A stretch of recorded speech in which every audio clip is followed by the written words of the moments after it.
बच्चों स्वागत है फिजिक्स इट्स इजी में। और हम लोग बात कर रहे हैं समतल में गति। कक्षा 11 का अध्याय 4 है और इसके अंतर्गत आज जो बात करने वाले हैं वो है एक समान वृत्तीय गति पर। तो जैसा कि नाम से स्पष्ट है, यदि कोई वस्तु एक समान चाल से किसी वृत्तीय पथ पर गति करती है तो उसकी इस गति को एक समान वृत्तीय गति कहते हैं। कहने का मतलब ये हुआ कि उसकी चाल एक समान रहनी चाहिए। दूसरे शब्दों में कहें तो उसको एक चक्कर पूरा लगाने में समान समय लगना चाहिए, तो ऐसी गति को हम एक समान वृत्तीय गति कहते हैं। अब कल्पना कीजिए कि एक वस्तु है जो किसी क्षण P बिंदु पर रखी हुई है और वो इस वृत्तीय मार्ग पर चक्कर लगाती है जिसका केंद्र O है और जिसकी त्रिज्या है स्मॉल r। स्मॉल r से हमने प्रकट किया इसकी त्रिज्या को। ठीक, माने कि जब वो P बिंदु पर है तो उसका जो रेखीय वेग है वो स्पर्श रेखा के द्वारा व्यक्त होगा, तो वो v1 इस दिशा में है, तो ये v1 रेखीय वेग की दिशा को व्यक्त करता है तथा इसकी जो लंबाई है वो इस वेग के मान को प्रकट करती है। अब ये वस्तु जैसा कि हमें लग रहा है कि P से कुछ समय के बाद में Q पर आ जाती है, माना कि P से Q तक आने में इसको लगा समय डेल t है। लिख लेते हैं, माना कि P से Q तक आने में लगा समय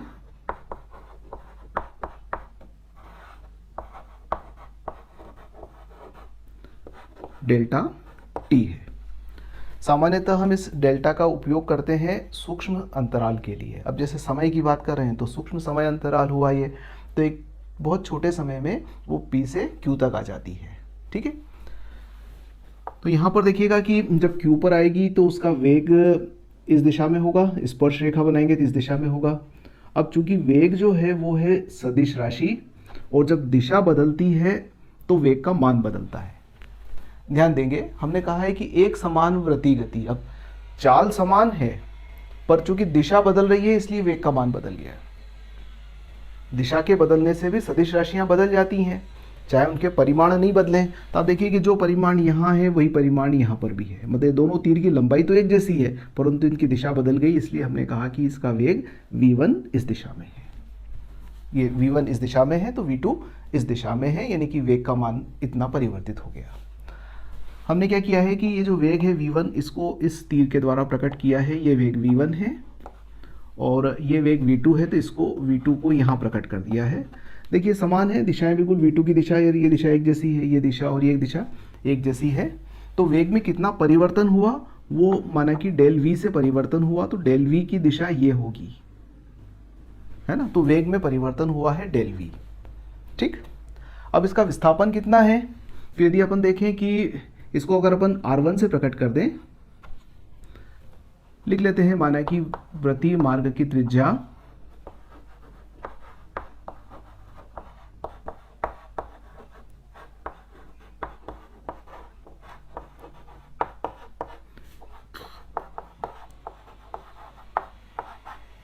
स्मॉल r है ना, और केंद्र O है।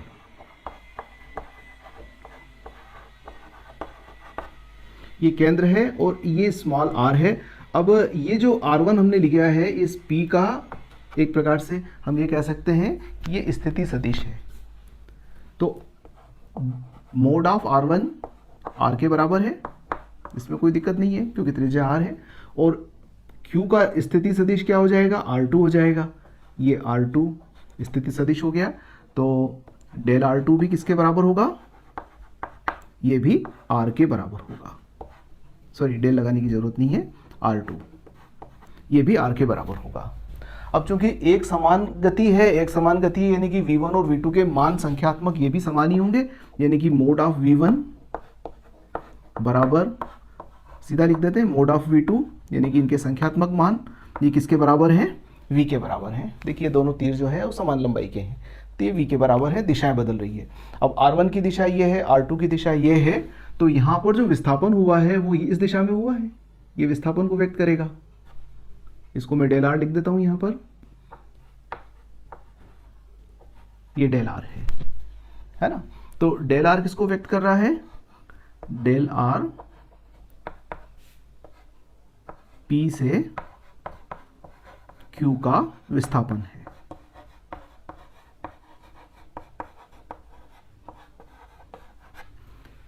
ठीक, तो ये विस्थापन हो गया।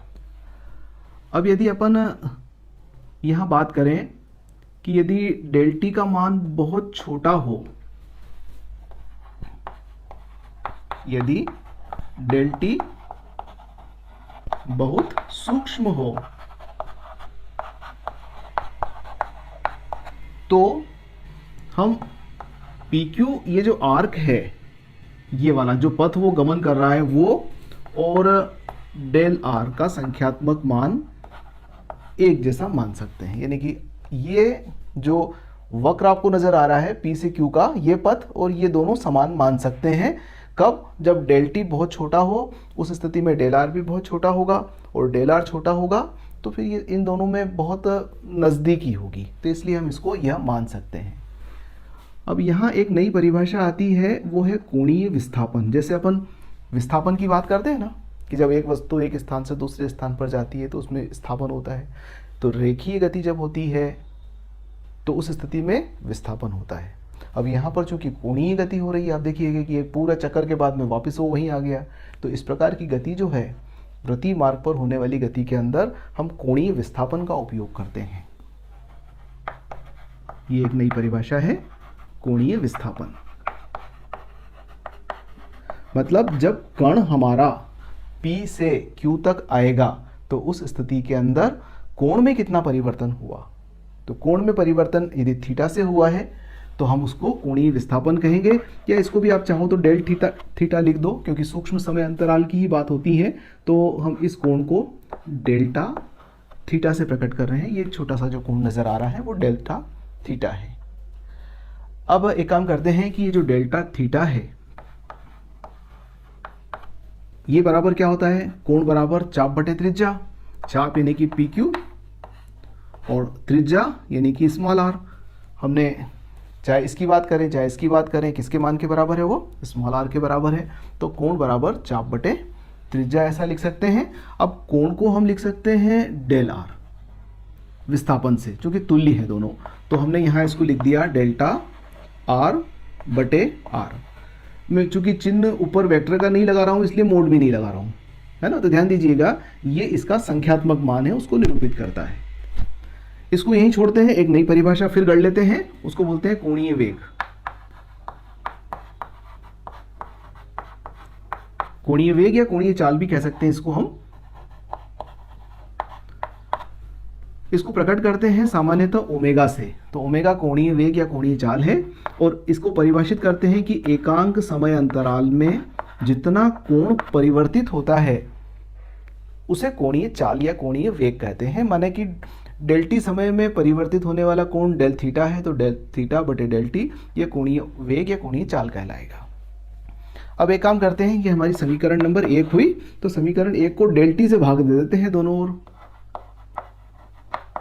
समीकरण 1 को डेल टी से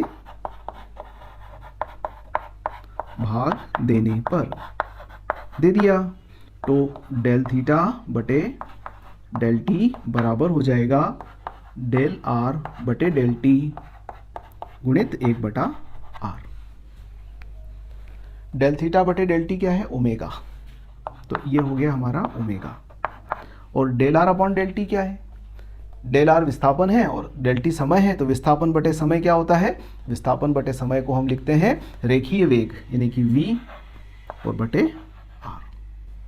रेखीय वेग की परिभाषा आप सभी जानते हैं, v बराबर होता है डेल आर बटे डेल टी। तो इस डेल आर बटे डेल टी को हमने v लिख दिया, तो ये r वैसा का वैसा आ गया। इसका मतलब हमारे पास एक संबंध आ गया कोणीय वेग और रेखीय वेग में। इसको आप लिखें ऐसा, चाहे ऐसा भी लिख सकते हैं, v equals to R omega.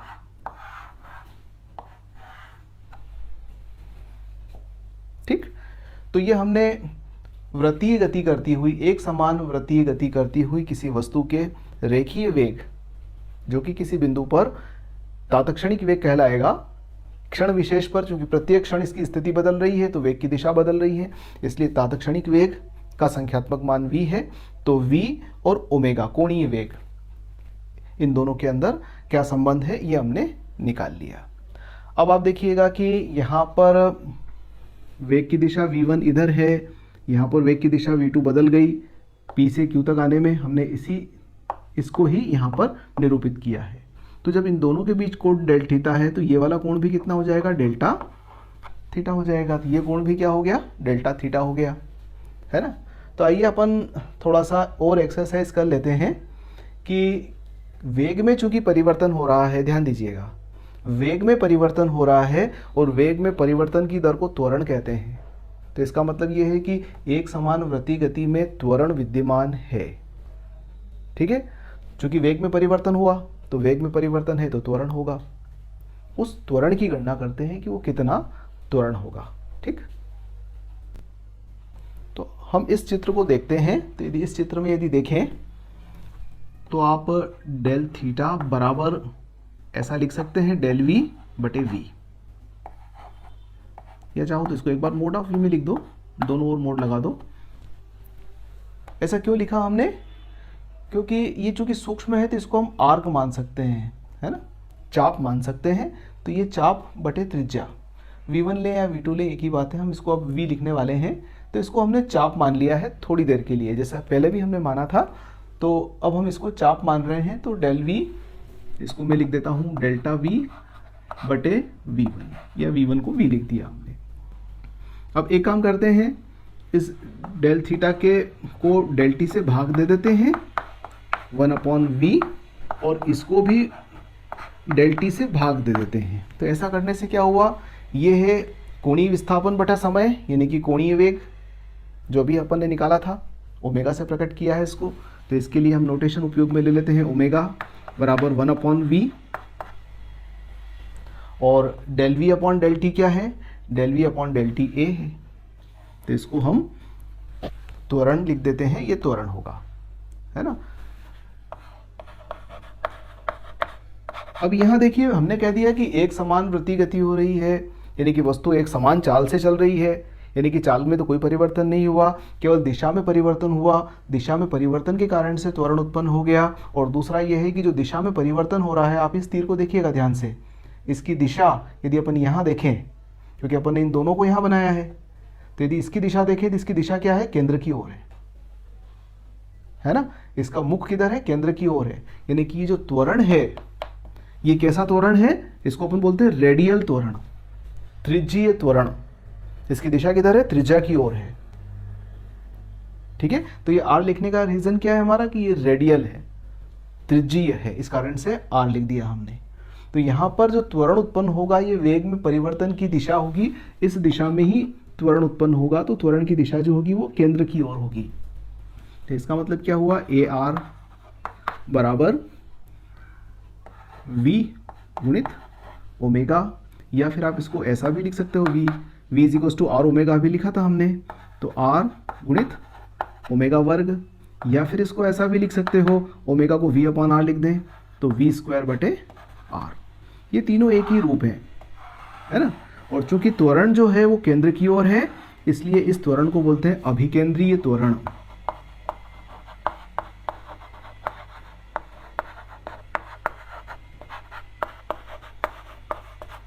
अभिकेंद्र का मतलब हुआ जिसका मुख केंद्र की ओर है, अभी जिसकी दिशा मुख किधर है, केंद्र की ओर है, केंद्र ओ उस ओर है। तो इस त्वरण को बोलते हैं अभिकेंद्रीय त्वरण। इसको हम इस रूप में व्यक्त करते हैं, ठीक है। तो ये अभिकेंद्रीय त्वरण के व्यंजक हो गए। हम आवश्यकता अनुसार इस रूप का भी उपयोग करते हैं, इस रूप का भी काफ़ी उपयोग करते हैं। इन दोनों रूपों का हम उपयोग करते हैं हमारे गणनाओं के अंदर, ठीक। तो ये अभिकेंद्रीय त्वरण हुआ। अब बात आई कि त्वरण है पर फिर एक समान वृत्तीय गति क्यों कहा हमने, तो चूंकि इसका चाल है वो वही बनी हुई है।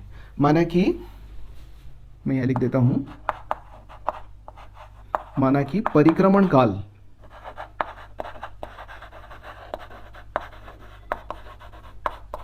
परिक्रमण काल यानी कि एक परिक्रमा करने में लगा समय कैपिटल टी है, ठीक। तो यदि परिक्रमण काल कैपिटल टी है तो आप ओमेगा को 2 पाई बाय टी से भी प्रकट कर सकते हो, है ना। यदि t का मान नियत है, हर बार एक पूरा चक्कर लगाने में समान समय लगता है, तो ओमेगा का मान भी नियत होगा, है ना। तो आप चाहें तो इसमें इस ओमेगा को रिप्लेस करके 2π/t लिख सकते हैं। अब चूंकि अभिकेंद्रीय त्वरण केंद्र की ओर क्रियाशील है, यानी कि अभिकेंद्रीय त्वरण और वेग की अगर हम बात करें, तो यदि ये जैसे वेग v1 है इस दिशा में, तो AR की दिशा क्या हुई, ये हुई। तो वेग के लंबवत त्वरण होने से ये क्या करता है, इसकी दिशा बदल देता है, पर इस वेग के मान को बदल नहीं सकता, चूंकि लंबवत है, लंबवत घटक है ना। तो लंबवत घटक होने से वेग की दिशा लगातार बदलती रहती है, और इसी कारण से वह वस्तु जो है वो वृत्तीय पथ पर गति कर पाती है। तो किसी भी वस्तु के वृत्तीय मार्ग पर गति करने के लिए एक त्वरण की आवश्यकता होती है, और उस त्वरण को बोलते हैं अभिकेंद्रीय त्वरण। यह त्वरण हमेशा गति के लंबवत दिशा में होगा, वेग के हमेशा लंबवत दिशा में होगा। इस कारण से अभिकेंद्रीय त्वरण कभी भी वेग के मान को परिवर्तित नहीं करता है, यह वेग की दिशा को लगातार परिवर्तित करता रहता है, और इस कारण से वस्तु जो है वो वृत्तीय पथ पर चक्कर लगाती है।